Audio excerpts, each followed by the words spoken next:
add your value and change the world with your message.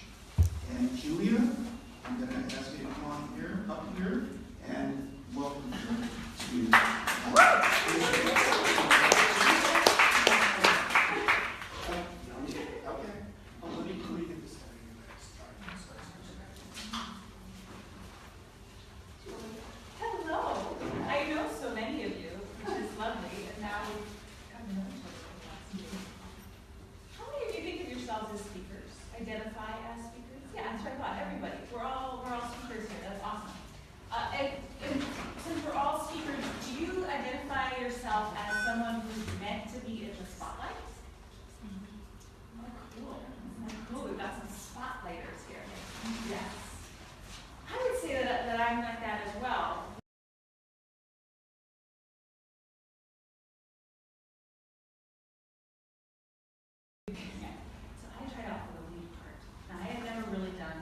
of any theater before, and I certainly hadn't gotten the lead part before.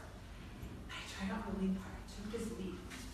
I did the auditions, and we were all sitting out in the lobby waiting to hear back that the auditions had, the decisions had been made. Sitting in the lobby with all these kids there talking and yelling, and I'm this shy girl like Carol. I kept to myself. I'm an only child. I go to my art studio and do my art painting thing, and I go home and do my only child thing in the basement of daydreaming.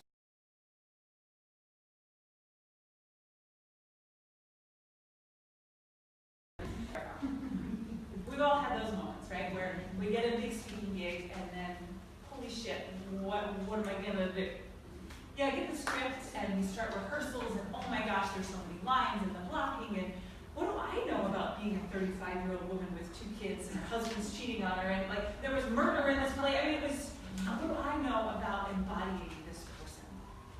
I was very overwhelming, and I remember I got to that opening night while my fellow actors were starting to do their stuff and it wasn't my time to go on yet. I was standing in the wings.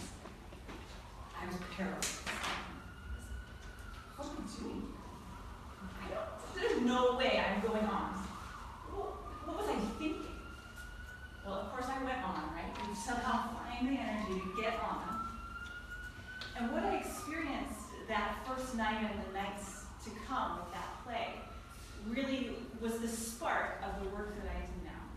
Because what I experienced on stage was that the shy girl that lived in a somewhat caged house where nobody really talked about their feelings and spent a lot of time in the basement dreaming was totally free on stage.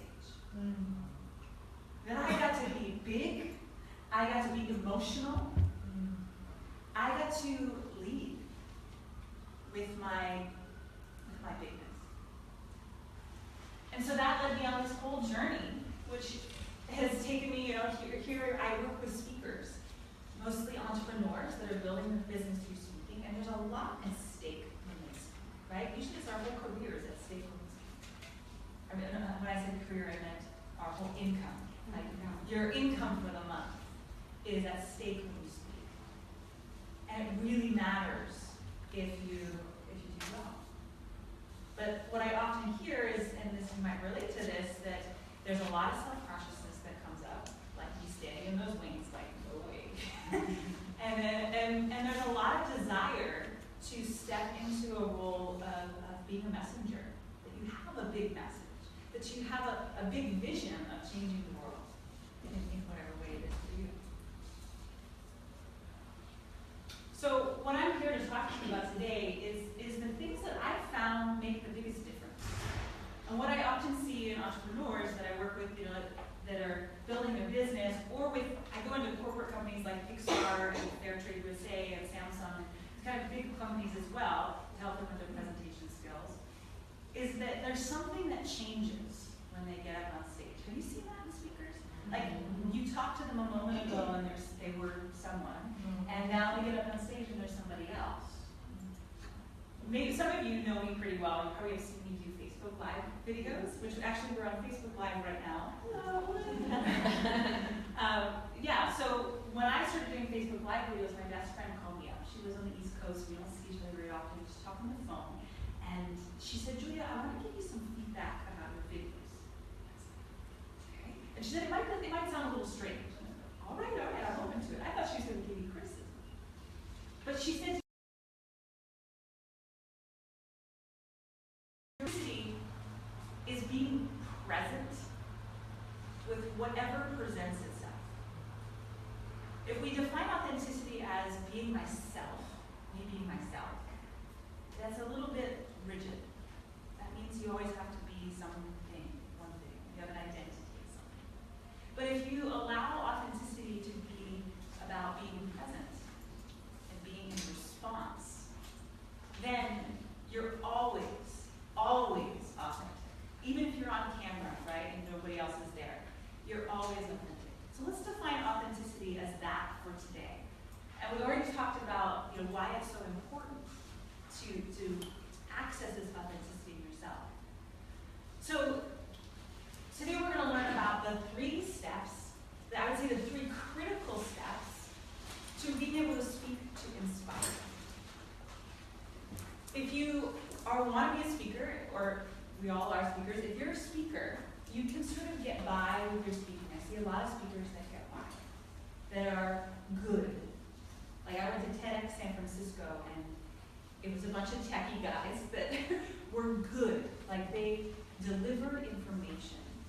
But if you want to really make a difference, then you have to inspire your audience. Yeah? Yeah. So when I talk about speaking to inspire, I'm not talking about just getting by. I'm talking about that next level where you make a difference in someone's life just with your presence in that moment. So these are the 3 critical steps in order to speak to inspire. Do I have some reference? Yes. Number 1. Don't get all heady on me. You don't have to take notes. It's super simple. Number 1, and Kieran set us up for this very well, is energy. Can you even see that? Energy. No. It's energy. Well, you can hear me. That's fine. So energy. What I mean by energy is that when you're in your everyday life, there's a certain energy that you have. Like, I'm having a conversation with you, so nice to meet you. I'll see you at lunch. Yeah, great. And we have a conversation. There's a certain everyday energy. When you get on the stage, that everyday energy is not enough. When you get on stage, it's a heightened experience. You need to be 10% at least higher energy than your audience. How much? 10%. 10% higher energy than your audience. What does 10% higher energy than your audience do for you? It makes you the leader. Makes you the leader. It makes you the most interesting thing in the room. I am the most interesting thing in this room right now. Yes, 10% higher energy. Now, what I often see is that us conscious folks, we're so heart-centered, which is so beautiful. That means we're really good at empathizing, which means we're really good at meeting the energy of other people. You meet them where they're at. It's beautiful. It's such a useful skill. Not good for speakers. Throw it out there, but it's not useful up on stage. You need to be, of course, empathetic and connecting with your hearts. Yeah, don't question me on that. But 10% higher energy than them. Not leading their energy. You are leading the room, like Kimmy said. So you are responsible for the energy of the room. And people need to know that you've got them. They can trust you. Think of somebody like Tony Robbins, right? Big old Tony Robbins. I saw what is it called? A billboard for him on the highway on the way home yesterday. Oh my gosh, he's getting big, huh? Tony Robbins is at least 10% higher than his audience. And can you imagine there's like 500, 1,000 people in that room, there's a lot of energy coming at him, and he's still higher than them. He's on the trampoline. Which is something we're going to do today. Yes, he gets on a trampoline and hops. He literally has to raise his energy. Yeah, you have to be able to shift from everyday mode into a heightened state that separates you from your audience.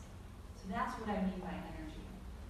If you can make that shift, you will immediately get better results with your speaking. Energy. I'm not even going to write it up anymore.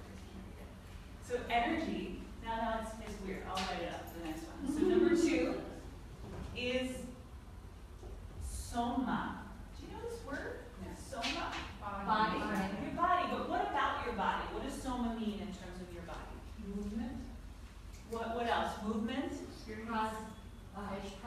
Experience presence, yeah. Animation, yeah. Soma is a word that's often used in terms of like somatic healing, right? I say that I'm a somatic speaking coach. I don't know if anybody else has used that term. But somatic or soma is about the experience you have inside of your own body. It's not just like identifying your physical body, it is your internal personal experience of your body. Can you feel your toes right now? Can you feel your nose? What about your digestion? I bet you can feel a little bit of that. And of course the emotions and our thoughts are all part of our soma. We can often avoid our soma because we're on our computers, we're in our cars, we're on our phones. We can avoid our soma a lot of the time. When it comes to speaking, you can't avoid your soma. Even if you're on the phone, even if you're on a webinar, virtual kind of thing. It comes down to you being the instrument of your message. Just like a master violinist has their instrument, right? That is the vehicle for the music to come out. So when you're, as a speaker, your body, your vocal cords are the instrument of your message, including, of course, your thoughts and your emotions and all of it. Your soma is the instrument of your message. So an important question is, have you tuned your instrument? Or how have you tuned your instrument? There's a lot of speaking coaches that we've heard from, which I love. I love that there's so much expertise in the room and everyone brings their genius to it. And I think that really speaks to the fact that this thing that we do on stage, that everybody says we should do because it's really leveraged, is actually really complex. It's actually an art that is, more complex than we usually acknowledge. And what I hear a lot from people I work with is that they are given these templates from their business coaches, which are brilliant, so important. Learn the strategy, go get the templates and the systems. And yet they have to somehow translate them through them. And that happens when your soma gets fully expressed. So start to think of speaking as a somatic experience, because whether you like it or not, it is. And my personal opinion, Tony was saying this earlier, or somebody was yesterday was saying, like, what is the problem that you're addressing in the world? Who was that? Jill, yeah. What was the, like, and my teacher, Bo Eason, talks about this as your enemy. Who's your enemy? And can you get your shoulder up against your enemy and push? So I think that our body needs to be involved in that experience. And when you get your muscle behind it, people can feel it. As opposed to if it's just coming from basically here. So this is fundamental in this tip that I'm giving you around soma, is a big mindset shift. From your content development being the most important, the thing that you spend the most amount of time on, to your delivery and the preparation of your soma being the more important thing when you're preparing for a talk. How many people here do a warm-up before they speak? Yay, my client. Yeah, so that's great, that was maybe a fourth of the room. So the next piece is really speaking to this. How do we actually make that shift to making our soma more important and making our energy more important? And that is number 3, training.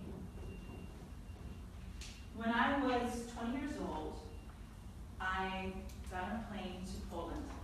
Why Poland? Well, when I was 16, that Donald Leifert guy, that theater teacher, put an essay in my hand that was about this particular kind of theater. He called it physical theater.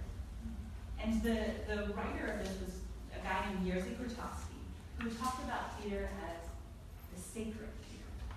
And he talked about actors as holy actors. And something lit up. I said, ooh, that's interesting. I need to know that. I need to experience that. So like I said, when I was 20, I got on a plane to Poland. study at the Grotowski Institute, this international renowned institute for physical theater. And I spent the next 2 months training. And I've spent a lot of time since then training as well. But let me tell you about that experience, because when we arrived at this farmhouse in the middle of the Polish countryside, wow, which is not what I was expecting. And no one really spoke English, right? Ukrainian people, of course. Anyway, there's a lot of people from all over the world. What we were immersed in from 7 a.m. Could you hold that up again? I missed it. Keep going. 7 a.m. to 11 p.m. generally was physical training. It was an experience. It was like being in the military, you know, where you crawl and run, and like you're just so beat up. And to be honest, I think it was too much. It was a little too far. But what it did do for me is that it created an experience of blowing me out to what was possible. And what I know is possible is to be incredibly alive on stage. And that when you can be that and hold that, that's what changes people. But it took an experience over and over and over again with master teachers and feedback over and over and over again, putting in a container where, yeah, I had to push myself to my edge over and over again to start to understand the state and be able to turn it on like a switch within myself. Again, like without losing my authenticity, that's really what I was interested in. I didn't want to go on stage and just be an actress that put on a bunch of characters. It took me a while to figure that out, but I did. I was like, I don't want to go be in somebody else's play. I want to be myself, like fully expressed. And that takes a lot of training. Like Carmen Gallo said, authenticity isn't natural. In the next paragraph, he goes on to say that it takes hours and hours of training and preparation and rehearsal to just be natural. So there are lots of coaches to choose from here. We should all just choose one. We get comfortable with standing and being fully comfortable in our body when we're standing. So bring your feet right underneath of you, not too close, not too far away. Let your knees bend. When your knees are locked, you can't breathe. It's just hands humble. So knees soft. And focus on your breath with your eyes open. When we close our eyes, we go inside, which is good, right? There's a time for that. But as speakers, we have to be connected inside and outside at the same time. So practice that as you breathe. Take just a look around. Feel your breath, see the room.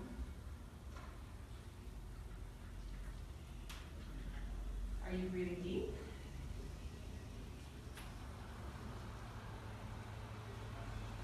Do you feel comfortable? Or do you feel a little ill at ease? Both are okay. Just notice what's up. Lift your arms up and out to the sides. Just lift them straight out to the sides. Turn your palms to face forward as if you're hugging the room. Do a gentle lift of your chest. From that center spot, your heart. Lift up. Let your shoulders drop down. You got this. You own this space. Don't look at me because I'm doing the same thing you are. Look sort of beyond me, behind me, around me, letting your peripheral vision open. Sensing all the space in front of you. Reach a little more out through your fingers. Spread, spread, spread.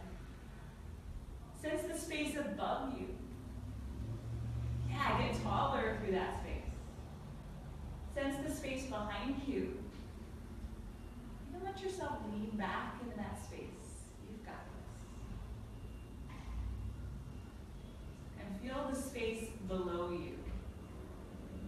That infinite support of the earth.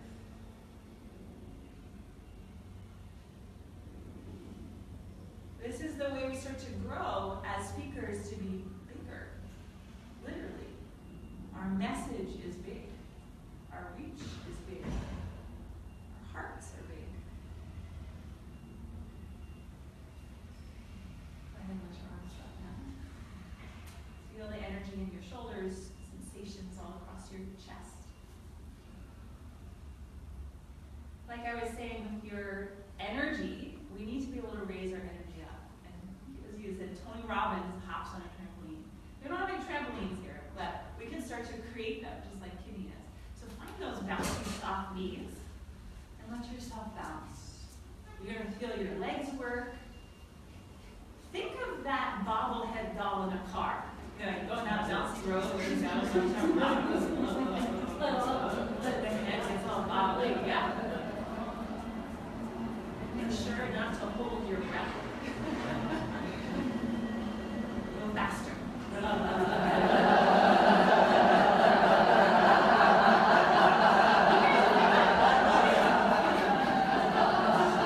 Okay, settle it down. The car's coming to stop. Notice the feeling in your body. What's it like? Tingly. Tingling. Yeah, I'll do anything for a tingle. Yeah, when you're tingling, your soma wakes up, your body wakes up. It's not just about muscle, right? We start to have this energy. This creates something around you. They're like, ooh, je ne sais quoi, I want to see you. I don't know why. Yeah, so this tingle, this awakeness, whatever, in your body. And then when we're in touch with our soma, we're using all of us. Not just our hands, right?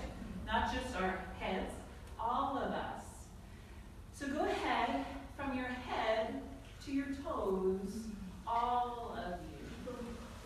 I'm going to say that together, from your head to your toes, all of you. And from up high, remember how we were reaching up with our energy? All of me, down to the earth. Once again, all of me. Just let your arms rest by your sides. Open up your gaze again. Are you more aware of, especially our feet? They disappear sometimes. These are very important, actually, for our feet. Good. Good. The last thing I want to share around training is that if we're in touch with our higher energy, with our soma, there is more of an animalistic quality to your body. So what animal are you? What animal are you? My movement teacher, Jean-Louis Rodrigue, he's French, he studied animals in order to help his actors. And he works with actors like, I don't know, like Leonardo DiCaprio, like fancy actors. So he studied animals. And then we can start to take those on in your body. So we'll take a moment here just to walk around the room. Start walking. Walk around the room.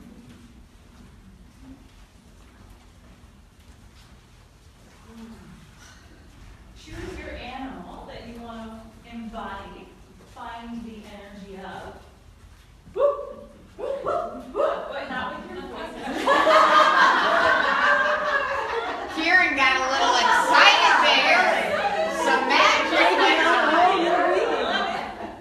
And so how would a big cat walk, right? How would an elephant walk? How would you walk if you were a bird? Not necessarily like acting like this was how it would move.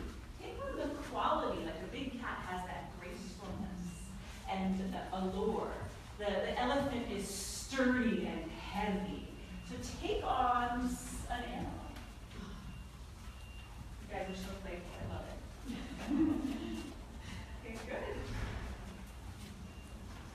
Very good. Come on back to your seats.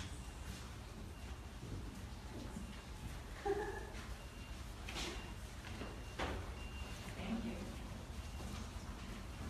Beautiful work. There was a transformation that happened to everybody. Everybody became a different version of yourself. It actually brings out a different experience of your own essence. You're always going to be you, right? Because you're you. I don't know what else to say. You're you, but we can express it in so many ways. This is just a tiny little taste, of course, right? And like I said, training is really what distinguishes the good speakers that get by, that deliver information, and those that inspire their audience, those that become become the Tony Robbins and the Marianne Williamsons of our world, the MLKs. So, like I said, there's lots of coaches to work with, and I think you should choose a coach and work with them. If you feel called to spend some more time with me, I'd love to explore that with you. What I'd like to offer you, I used to do like a free session where we talked, and I realized, no, what I feel is a place to start, really, like a real place to start, is actually getting a sense of where you're at as a speaker.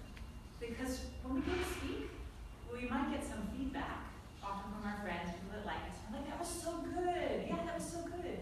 But they don't know necessarily what to look for. So this is what I do. I watch speakers and I give them feedback. That's what I do. So let me give you feedback. I have a comprehensive assessment form that I go over of all the things to look for in a speaker in your delivery and in your presence. Now, wouldn't it be nice to know, just to know what is on that sheet? Like even what to look for? That's pretty hot information in my opinion, just from the bottom line. And then of course you get it personalized to you. So I'd like to offer you a Speak to Inspire assessment session with me. This is a one-on-one session for 90 minutes, where you get to speak for 5 to 10 minutes, and then we go over the assessment. You can film it as well, and you can record the audio so you have it to look back to later. And we'll also explore, do you want further support? And we can talk about how you can step into that if it's a good fit. But ultimately, this session is a huge value on its own. So I charge $250 for my time. So for an hour and a half, $375 is the value of this time. But for today, because I want you guys to have this information. These are the kind of details and awareness that changed everything. Like I'm thinking of my client Rachel, who came to me not knowing how she was going to pay rent and going to investor meetings and totally backing down and deferring to her business partner. When we worked on building her confidence, she got her product into, she has a yogurt that she sells, it's a vegan yogurt. It's in Phil's Coffee, and every Phil's Coffee around the area, just because she showed up differently to those meetings. So I know the power of this awareness, so I want you to have it. And so the Speak to Inspire assessment session is just $77 for you guys. Yeah, my pleasure. It'd be great to spend time with you. And I'm going to offer 5 to this group, because it's just a matter of time, fitting it all in the next few weeks.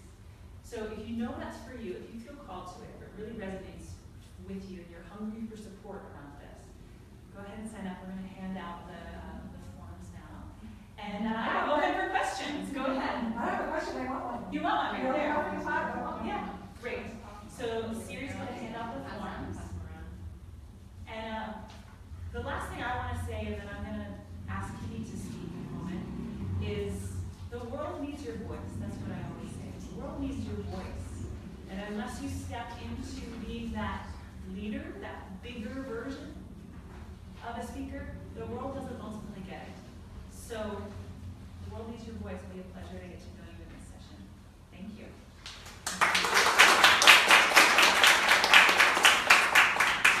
Kitty's been working with me for 3 months now or so? 3 months, yeah. And as a speaker and as an entrepreneur and being a wife, I have a lot of jobs. And I find it more challenging to sit down and take the time for myself to build my instrument to speak with. And so for the past 3 months, I've been doing weekly meetings with Julia and practicing and getting nuances and then integrating into my daily life the sort of morning routine, how to rehearse, or not rehearse, but like get it into my body, how to be on stage, and how to be authentic up there. And it's been incredibly helpful. And I work with a lot of speaker coaches, actually. A couple of them are in this room. And it's been helpful. And this is one particular area where I need the confidence, because I have a sort of a shy side. And being out in front of people, I do need to build up my energy without being, like being authentically me. And so it's been very, very